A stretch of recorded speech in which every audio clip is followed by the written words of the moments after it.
Rasulullah sallallahu alayhi wasallam was asked by his wife Aisha one night, radiyallahu anha. The hadith is in Bukhari, by the way. She said, Ya Rasulullah, tell me about the worst time in your life that you went through. He shared with her a deep emotion. However, he did not say it in detail. And that's the best thing to do, that if you had gone through something really bad, just give reference, but not in detail, so that you don't turn it into a mental illness or almost like a pity or something like that. You've got to be patient. She actually said to him, was there a more terrible time that came upon you, worse than the battle of Uhud? We all know in Uhud, Rasulullah almost got killed. He was injured and went unconscious. One of the worst battles in which Hamza, his uncle, was was massacred, was killed and cut to pieces, and so were his companions. Rasulullah was horrific. And Aisha says, was there more of a horrific time than that? And he said, yes. I found from your people. Now in Arabic, when you say your people, it means our people, but it's just a matter of speech. It says, I found from your people one of the worst times. In a place he mentioned that was near a place called Ta'if, where Rasulullah had been sent to them as a messenger, and he had become homeless in Mecca, and his wife Khadija had passed away,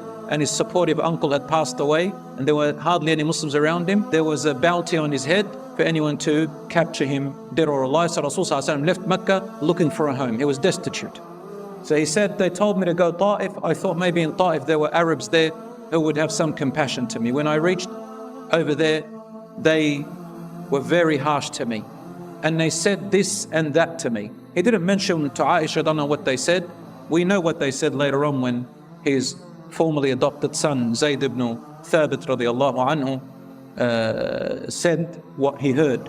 These men said the most horrible of words to the Prophet ﷺ, and they treated him with the worst bullying and treatment you can ever imagine.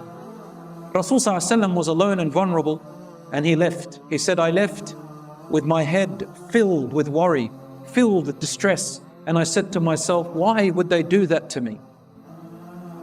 And he said, as I was walking, you know, when a person is so distressed, you walk and walk and you don't realize how far you've walked from the pain and agony. If you've ever been in that situation, you just realize you've walked kilometers, maybe 10, 50 kilometers. You don't realize how far you've gone because your mind is so occupied with the stresses and worries. What he got from them was terrible. He says, suddenly I came to my senses and found myself in a place called Abwa. I think it was called Abwa, or somewhere in another name there, where there were two mountains behind me. Suddenly Jibreel alayhi salam came to me, and he said to me, Ya Rasulullah, Allah has heard what they said to you and did to you. And with me is the angel of the mountains. He seeks permission to speak to you. He says, let him speak. The angel of the mountains says, Ya Rasulullah, Allah heard what had happened to you. Command me whatever you want me to do to them. If you want, I can grab those mountains behind you and crush them. I can destroy them all and annihilate them. Just order me. And the Prophet ﷺ replied, he says, oh no, don't do that. For I hope that if not them, but the next generation out of their loins and lineage in the future will come out, who will worship Allah alone and not make any partners to Him whatsoever. Rasul ﷺ is not thinking about himself. And even if this generation doesn't want to accept, he is feeling mercy and compassion for the future generation that is not even born yet. Why not feel for the generations that are to come, who also may have a chance of entering paradise and believing in Allah after his death, sallallahu alayhi wasallam.